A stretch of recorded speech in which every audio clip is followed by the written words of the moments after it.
So hello from Green-Mopeds in London. So today we're taking out a new, as in not old, LVENG LX08, known to be imported by Lexmoto. Okay, so LVENG are here via a few places. They're Chinese, but there's a couple of people importing them. Lexmoto are bringing in this one, the LX08.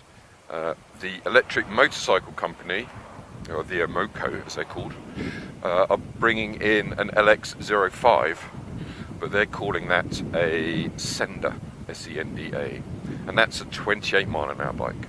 This is a 125cc license or L3E equivalent bike.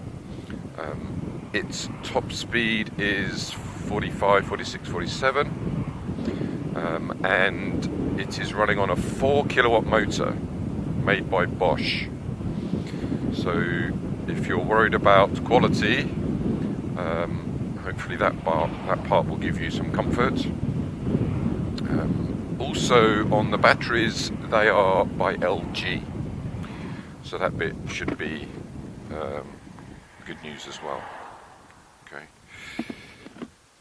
so 4 kilowatts is just under 6 horsepower. Okay, the obvious comparisons to this bike would be Sunra robo-s, which is a 50 mile an hour bike, and then the NIU NQI GTSs, either the Pro or the Sport. It sort of sits in between them from a battery perspective. So let's cover that bit off first. So when you look at a battery, you obviously look at voltage, and then you look at the amp hours, and amp hours are basically determining range, because what you do is you times the volts by the amp hours and you get kilowatt hours. Kilowatt hours then determines ultimately how many watts can be pushed out and for how long. Okay, so this one is 32 amp hours.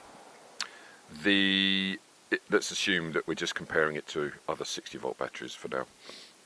The NIU NQI GTS Sport, also 60 volt, but it's 26 amp hours, and the NIU NQI GTS Pro is 35 amp hours. So as you can see, this is not as much as a Pro, but more than a Sport. And you can literally just do some maths on it and you'll work it out that this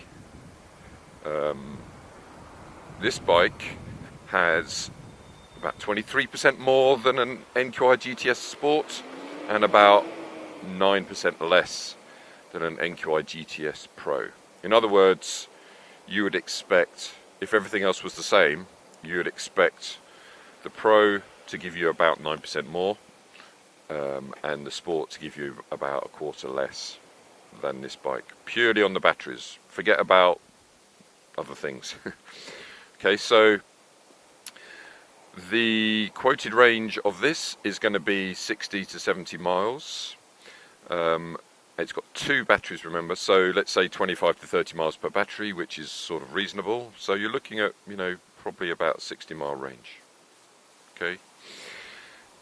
However, one of the most interesting things about this bike is that you can ride it on one battery and still get the full speed. Okay, so what I mean by that is there are bikes out there like the Sunra robo-s, like the NIU NQI GTS Sport and Pro, that need both batteries to get to their 45 miles an hour. Okay, if you only ride it on one battery on either of those other bikes, you only get 28.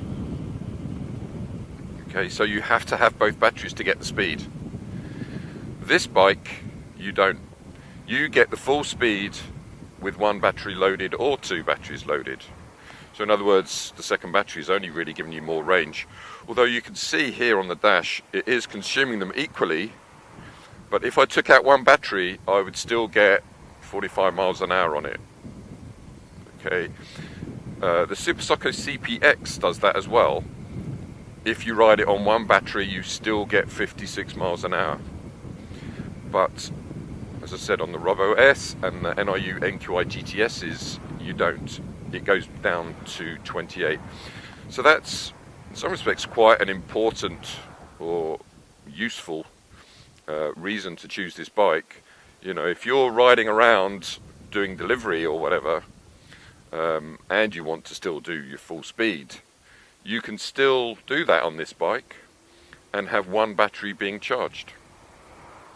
You could carry it with you even, although there wouldn't make much sense of that because there are two leads, but you could have one battery being charged if you're a return to base sort of person or going to the work sort of person. Have one battery being charged, use this other battery and still get full speed.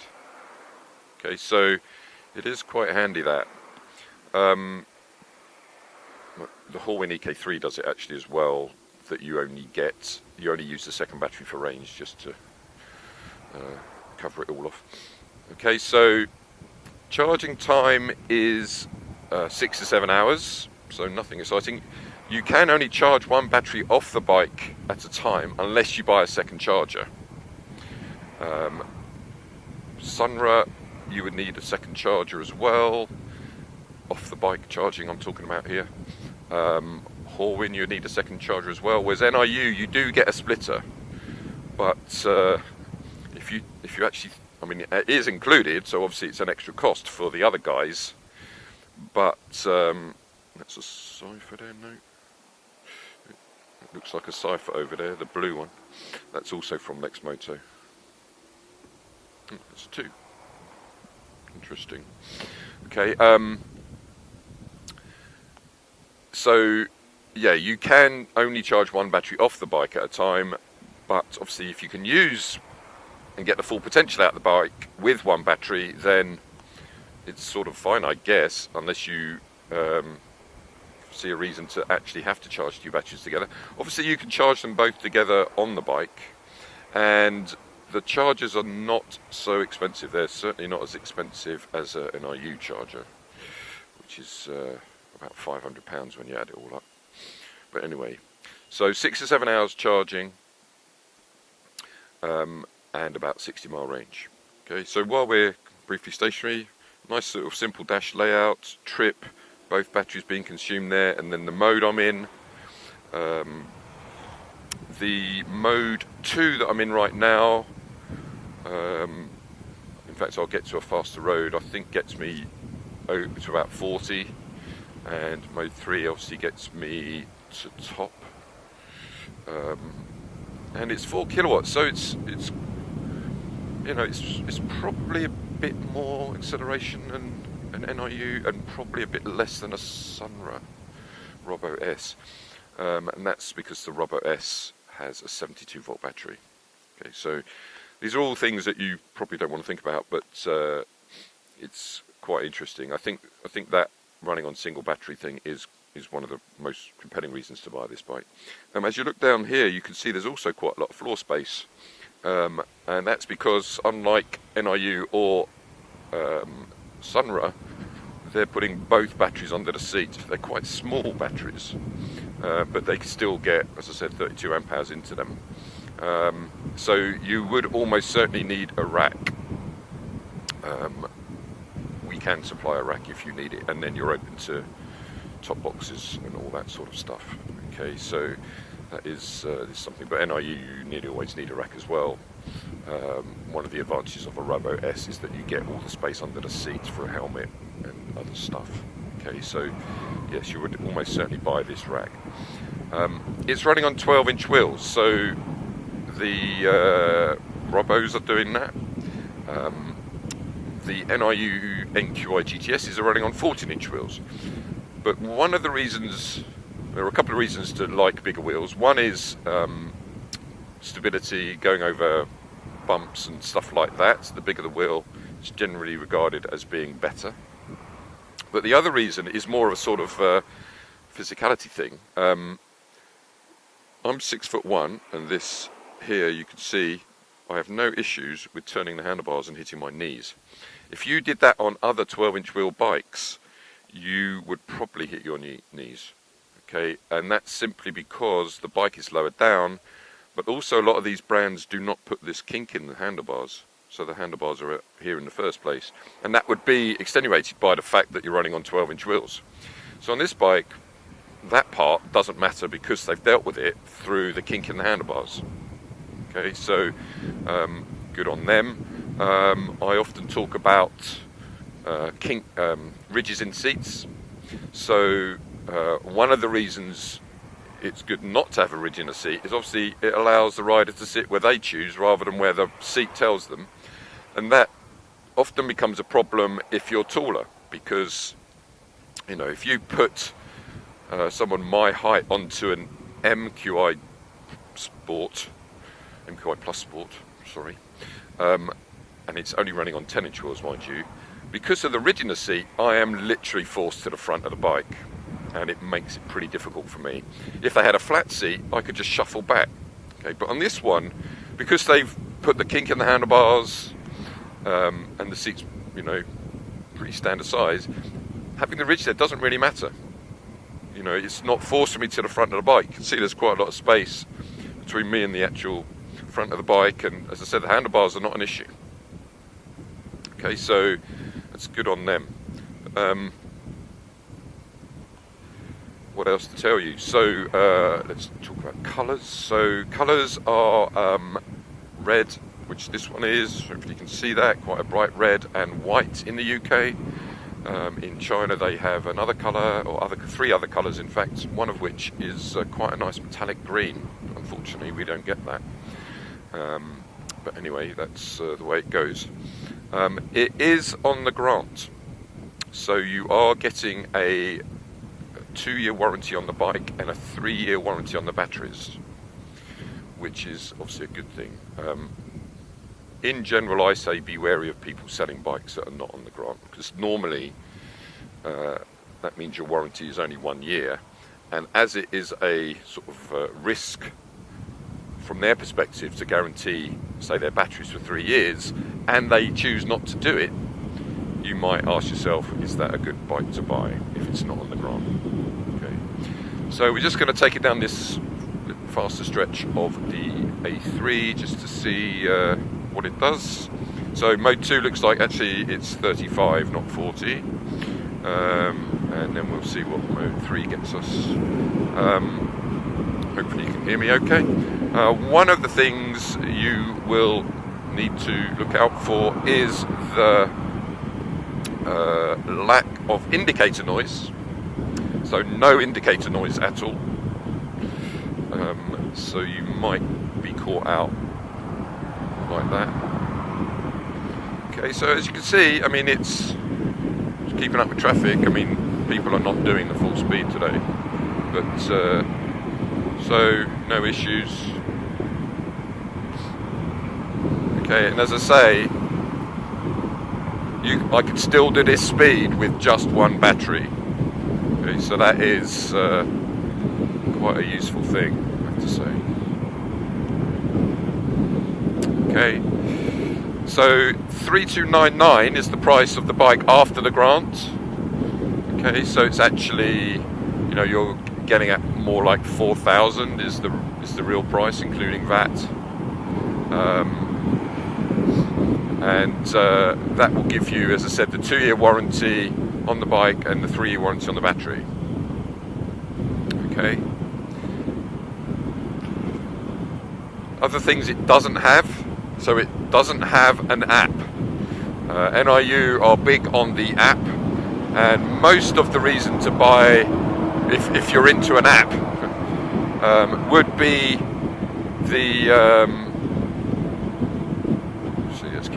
would be the ability to track the bike. Okay, so it has a built-in tracker on NIUs by default. Obviously you can add trackers into any bike, push bike or motorbike, and we do have customers who have done that. Okay, so, and it will end up with an app that they can then use to track the bike. So the fact that it doesn't have it by default doesn't mean it's insurmountable and you're stuck. You could add one.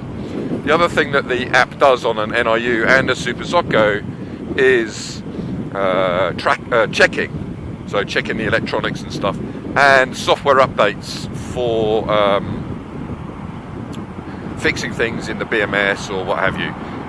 Again, this doesn't have it, but to be honest, most of the problems you need to get checked out with bikes like an NIU are actually done with their diagnostic kit, the H1. So again, I wouldn't say that's a big issue either. Okay, so as you can see, it's cruising along all right. No issues with that. It feels solid, even though I'm on the smaller 12-inch wheels, so that's all good. I think that's probably all you need to know. Does it?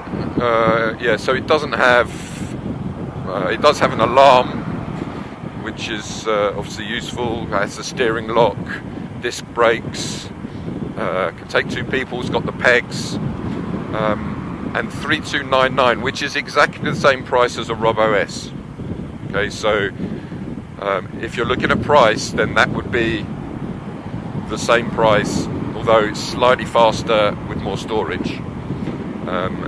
This one in looks is certainly an NQI series.